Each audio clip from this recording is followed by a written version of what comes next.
Hello, hello mon ami, heureux de te retrouver pour une nouvelle émission Face à Face. Et aujourd'hui, on parle de la famille. Comment mettre Dieu au centre de ton foyer. C'est tellement important. Lorsque Dieu est présent au sein d'une famille, la famille rayonne. Lorsque Dieu est absent au sein d'un foyer, la famille vit des moments difficiles et nous le voyons chaque jour, des foyers divisés, des foyers où il y a des cris, de la colère, des foyers où il y a des pleurs et de la tristesse. Aujourd'hui, plus que jamais, dans ce monde qui tombe en décrépitude, il nous faut nous positionner afin d'être en capacité non seulement d'instaurer des vraies valeurs qui glorifient Dieu au sein de notre foyer, mais également d'inculquer nos enfants avec ces valeurs. Moi, personnellement, et c'est un fait, c'est une réalité, je vois des parents qui vont à l'église sans leurs enfants, je vois des femmes qui vont à l'église sans leur mari, je vois des maris qui vont à l'église sans leurs épouses, et je me dis, mais qu'est-ce qui se passe au sein des foyers chrétiens? Où est la place de Dieu? Est-ce que Dieu est présent au sein de ton foyer? Est-ce que chaque jour, tu travailles à cela? Est-ce que chaque jour, tu mets en avant les ordonnances, les principes bibliques au sein de ton foyer? Est-ce que tu es en capacité de dire aujourd'hui tout va bien au sein de ma famille? S'il y a des choses qui ne vont pas, s'il y a des choses que tu dois réajuster, s'il y a des choses que tu dois corriger, alors tu es au bon endroit. Parce que je suis certain qu'au travers de cette émission, Dieu va te parler. Et il faut forcément que tu obéisses à sa voix et que tu apportes, si cela est nécessaire, des changements. Alors à titre curatif ou préventif, ce message est pour toi. Premièrement, j'aimerais te parler de la prière. Prière comme fondement biblique.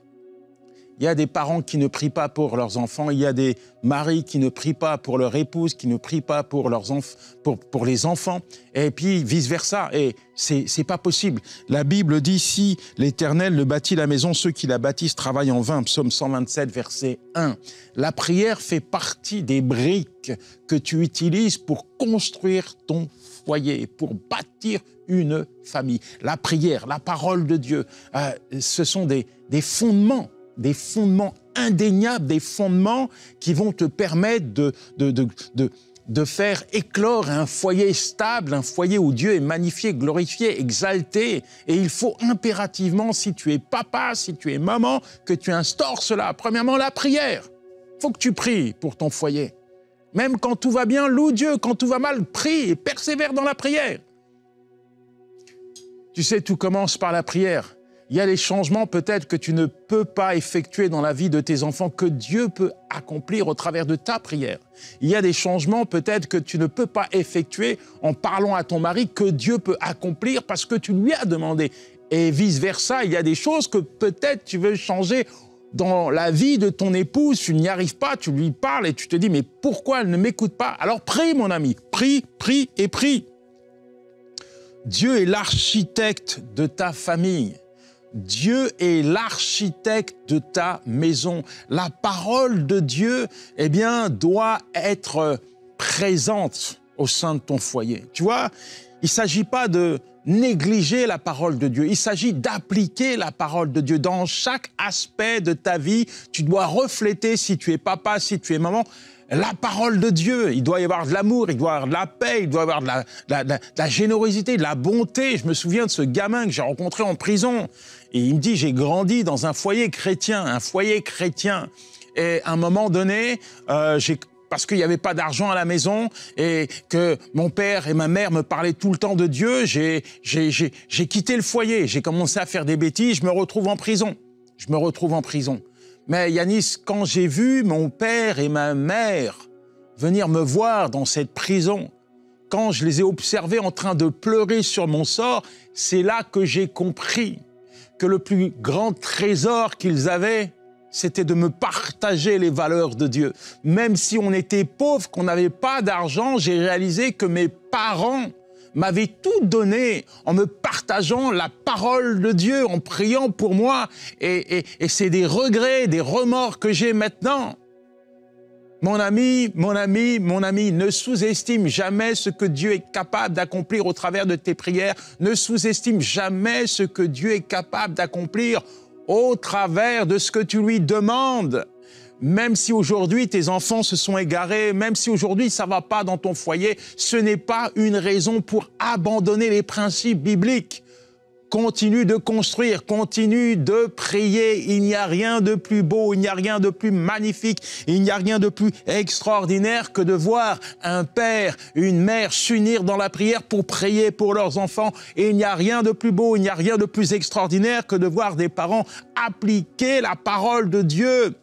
Il y a tellement de besoins dans la vie de nos enfants. Et ils ont tellement besoin d'entendre des mots de la part de Dieu au travers de la bouche d'un papa, au travers de la bouche d'une maman. Ils ont tellement besoin de voir l'amour en action, l'amour se manifester au travers de la compassion qu'on leur donne, au travers d'une main tendue. Ils ont tellement besoin aujourd'hui d'entendre le message de l'Évangile, un message qui sauve, parce que nos enfants sont perdus. Aujourd'hui, je vois des parents qui pleurent à l'église, pas pour eux, à cause de leurs enfants, parce que le monde est dur, le monde est cruel, le monde est difficile. Les enfants s'égarent parce que l'ennemi essaie de les détruire.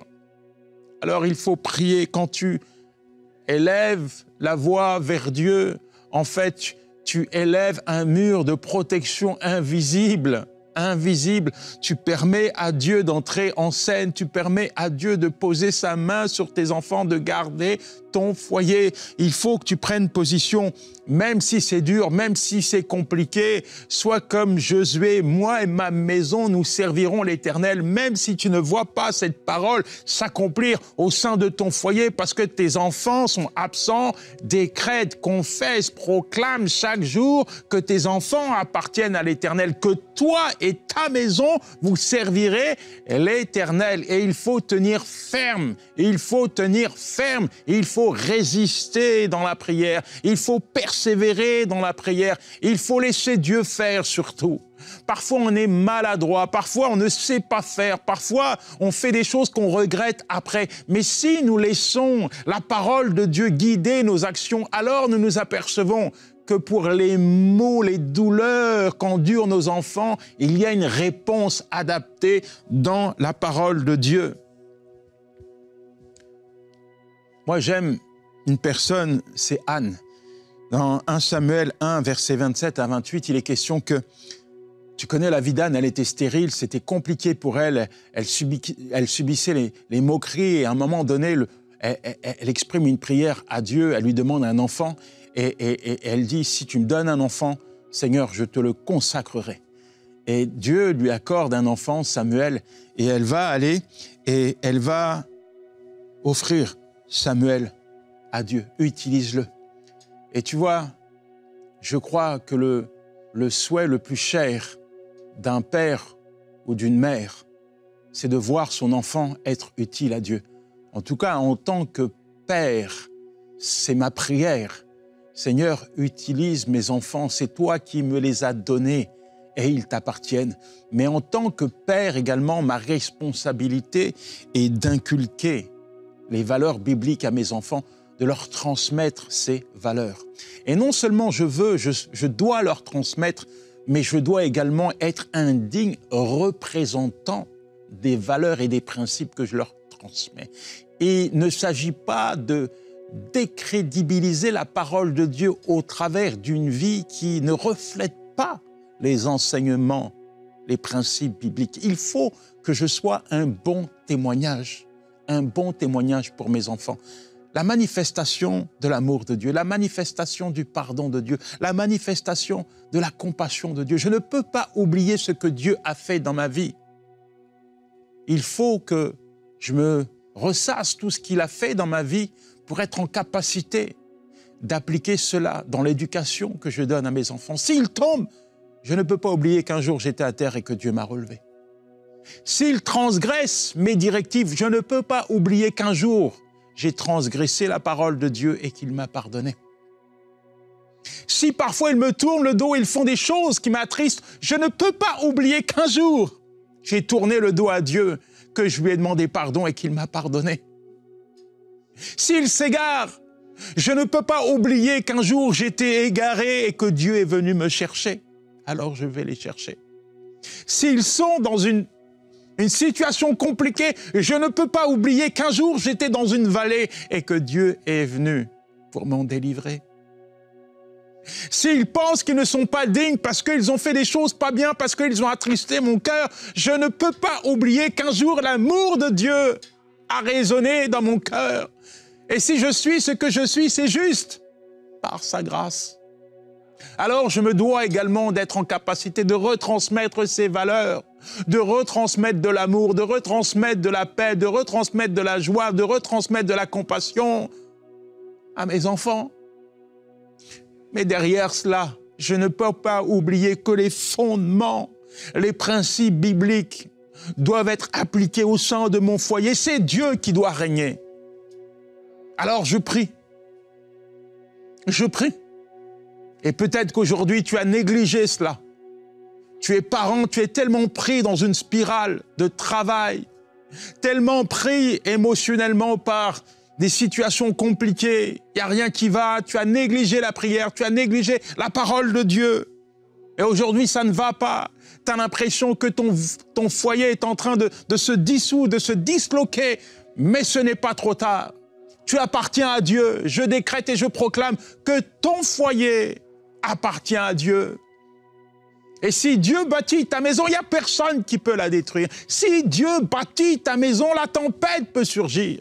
Le tsunami, l'ouragan, peu importe ce qui s'abat sur ton foyer, le foyer restera debout parce qu'il est dans la main de Dieu, parce que Dieu est le fondement de ton foyer. Et c'est ça qui est important. Il n'est pas trop tard pour toi pour appliquer la parole de Dieu. Il n'est pas trop tard pour toi pour te lever et vaquer à la prière pour ton foyer. Il n'est pas trop tard. Il n'est pas trop tard. Et puis, il y a quelque chose quand même qui est important. C'est entretenir ces relations familiales avec l'amour, avec le pardon. Parfois, je vais dans des foyers dépourvus d'amour, dépourvus de pardon. Résultat, sous mes yeux, j'ai des parents qui se disputent avec leurs enfants. J'ai des couples qui se disputent devant leurs enfants. Et je me dis, où suis-je? Où suis-je? Où est la place du pardon? Où est la place de l'amour? Ce que je vois, c'est de la colère. Ce que je vois, c'est de la vengeance. C'est du coup pour coup. Où est l'amour? Où est le pardon? Où est Christ? Est-ce qu'on est appelé à ressembler au monde ou à Christ? Supportez-vous les uns les autres et pardonnez-vous réciproquement, Colossiens 3, verset 13. L'amour et le pardon sont les piliers d'une bonne relation au sein d'un foyer. Comme la prière, comme la parole de Dieu, le pardon est indispensable au sein d'une famille. Le pardon est indispensable au sein d'un foyer. Forcément, il n'y a pas de famille parfaite, ça n'existe pas. Forcément, au sein d'un foyer, il y a des tensions, il y a des disputes, mais il doit surtout y avoir l'amour et le pardon, parce que ce sont les réponses adaptées que Dieu nous a données pour construire notre famille, pour rester soudés, unis les uns avec les autres. Parfois, c'est coup pour coup, mais ça, c'est pas la gloire de Dieu. Quand tu donnes du pardon, quand tu donnes de l'amour, quand tu tends la main, ça, c'est ce que Dieu veut. Y a-t-il quelque chose dans ton cœur vis-à-vis de ton mari, de ton épouse, de tes enfants? Ou peut-être que tu es jeune, tu vis avec tes parents. Y a-t-il quelque chose dans ton cœur vis-à-vis de ton papa, vis-à-vis de ta maman, vis-à-vis d'un frère, d'une sœur? Y a-t-il quelque chose? Y a-t-il de la rancune? Y a-t-il de la haine?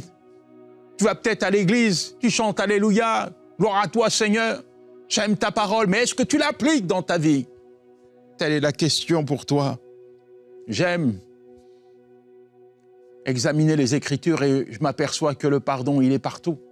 Je m'aperçois également que le pardon, c'est un point que Dieu utilise pour ressouder, restaurer des foyers brisés. J'ai vu qu'une seule fois mes parents ensemble, c'est grâce au pardon. Ça a duré 2 heures. Je ne verrai plus mes parents ensemble. Grâce au pardon, j'ai pu réunir mon père et ma mère à ma table. Grâce au pardon, parce que Dieu m'a conduit sur le chemin du pardon. Dieu m'a demandé de mettre à terre, de mettre à la poubelle ma haine, ma colère, mes rancunes, mon désir de me venger. Papa, tu m'as abandonné. Maman, tu m'as abandonné. Je vais te rendre coup pour coup. Tu ne mérites pas mon amour. Oui, mais Dieu m'a dit, Yanis, oublie tout ça. Oublie tout ça. C'est pas là-dessus que tu peux construire un foyer. C'est pas là-dessus. C'est sur ma parole que tu vas construire une famille stable. C'est sur ma parole que tu vas revoir ton père et ta mère. Oui, ma parole, c'est pardonne. Pardonne comme je t'ai pardonné. Pardonne. Pardonne. Alors j'ai pris mon téléphone. Papa, viens. Ce qui s'est passé hier, ça n'existe plus. Maman, viens. Ce qui s'est passé hier, ça n'existe plus. Et j'ai pu réunir à ma table mon père et ma mère. Et surtout, permettre à mes enfants de connaître et d'apprécier un grand-père et une grand-mère. Alors, applique le pardon, applique l'amour, manifeste-le. Et comme je te l'ai dit, la prière, elle est importante au sein d'un foyer.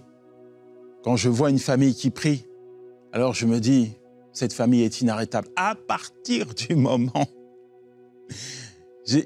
j'en rigole parce que la prière est tellement sous-estimée, tellement sous-estimée. À partir du moment où tu commences à prier, tu peux t'attendre à une intervention de Dieu. Tu vois, peut-être que tu as subi pas mal de choses au sein de ton foyer, peut-être que ton foyer est loin de refléter les standards bibliques. Mais à partir du moment où tu commences à prier, tu peux t'attendre à Dieu. Et quand Dieu entre en scène, c'est un tsunami spirituel, un tsunami divin qui s'installe dans ton foyer. Et Dieu change tout. Dieu nettoie tout. Là où il y avait de la colère, il y a de l'amour. Là où il y avait de la haine, de la division, il y a l'unité, il y a de la joie. Là où il y avait la tristesse, il y a la paix maintenant. Et la manifestation de la gloire de Dieu est visible et palpable. Là où les parents ne s'entendaient pas, ils s'écoutent, ils s'entendent. Il y a de la communication. Là où les enfants ne parlaient pas avec leurs parents, les enfants qui avaient des colères et des rancunes, tout à coup, ils sont pleins de joie, pleins d'amour, pleins d'entrain pour aller être aux côtés de leurs parents. Quand Dieu entre en scène, les tristesses prennent fin. Et aujourd'hui, plus que jamais, on doit apprendre à prier ensemble avec nos enfants.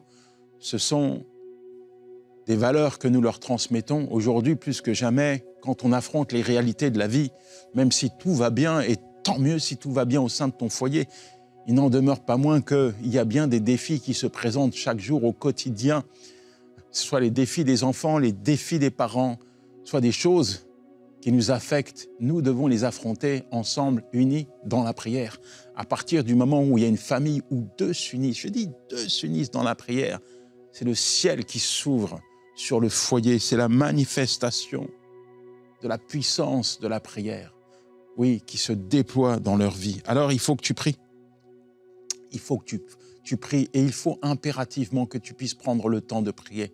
Il ne faut pas dire à Dieu, j'ai pas le temps. C'est une nécessité, c'est une obligation de t'adresser à Dieu. C'est une obligation pour toi en tant que parent de transmettre cette valeur à tes enfants, de leur apprendre à prier, à s'approcher de Dieu, quelle que soit leur réalité, quels que soient leurs besoins. Il est essentiel pour toi de prendre tes enfants et de prendre un temps à part pour vous tenir devant Dieu afin de l'invoquer. Et là, tu sais ce qu'on va faire? Je vais m'arrêter et nous allons prier.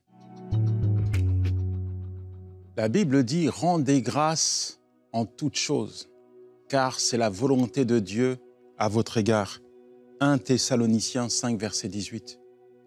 Avant d'entrer dans un temps de prière et que je puisse invoquer Dieu pour ton foyer, pour ton mariage, pour tes enfants, j'aimerais qu'ensemble, nous puissions prendre un moment dans la prière. Question quand même, ça fait combien de temps que tu n'as pas remercié Dieu pour ton mari, pour ton épouse, pour tes enfants? Peut-être que ça fait un bout de temps. Peut-être que tout ce que tu adresses à Dieu, c'est des plaintes, des pleurs, des cris, de la douleur qui sont liés à certaines choses.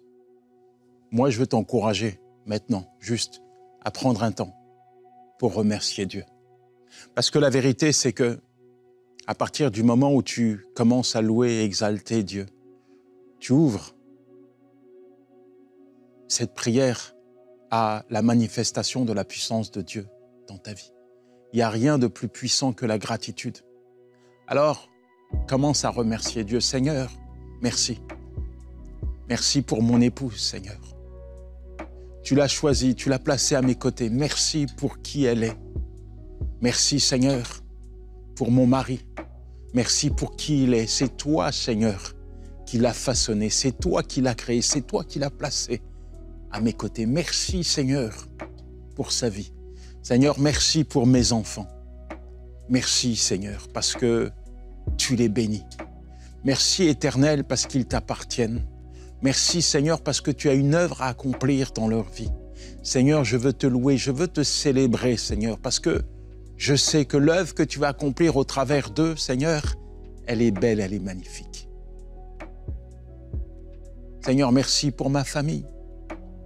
Merci parce que je sais que tu prêtes attention à mon foyer, Seigneur.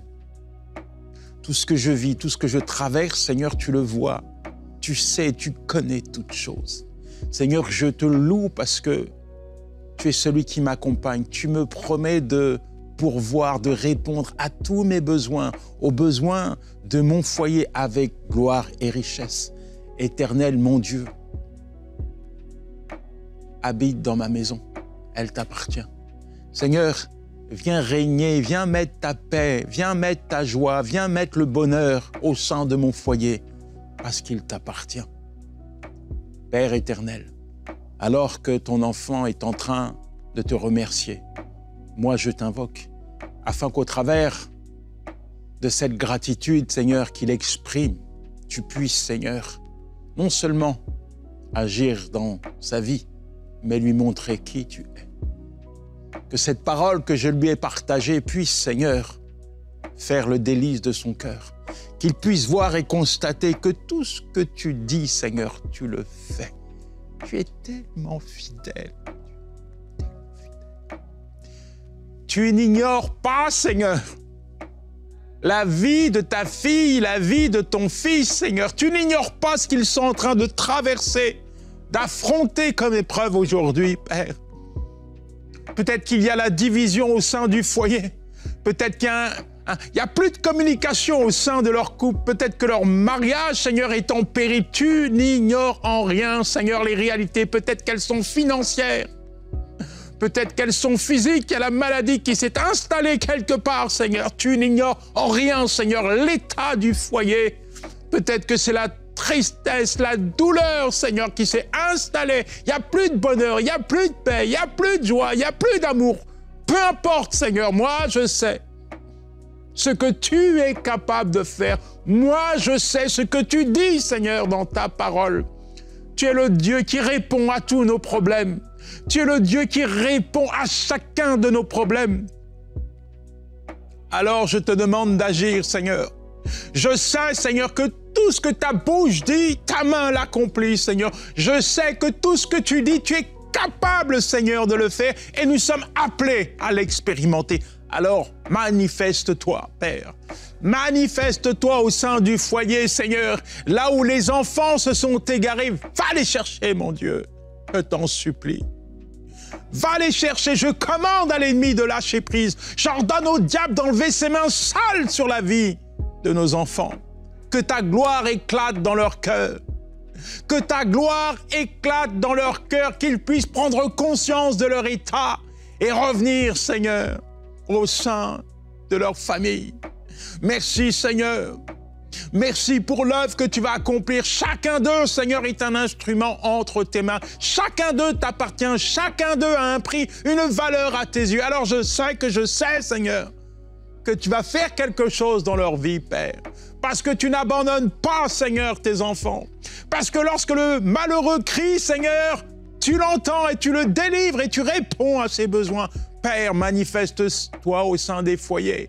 Là où il y a un besoin particulier, Seigneur, qu'il soit d'ordre physique, qu'il soit d'ordre financier, Seigneur, peu importe, manifeste-toi, que ton ciel s'ouvre sur leur vie, Père. Déverse, Seigneur, encore et encore ta provision, Seigneur. Déverse encore et encore, Seigneur, avec générosité ta provision, Seigneur, qu'ils puissent expérimenter, Seigneur, ta parole. Toi qui as utilisé des corbeaux pour nourrir Élie, tu es capable d'utiliser n'importe qui, n'importe quelle circonstance pour bénir tes enfants financièrement. Père de gloire, merci.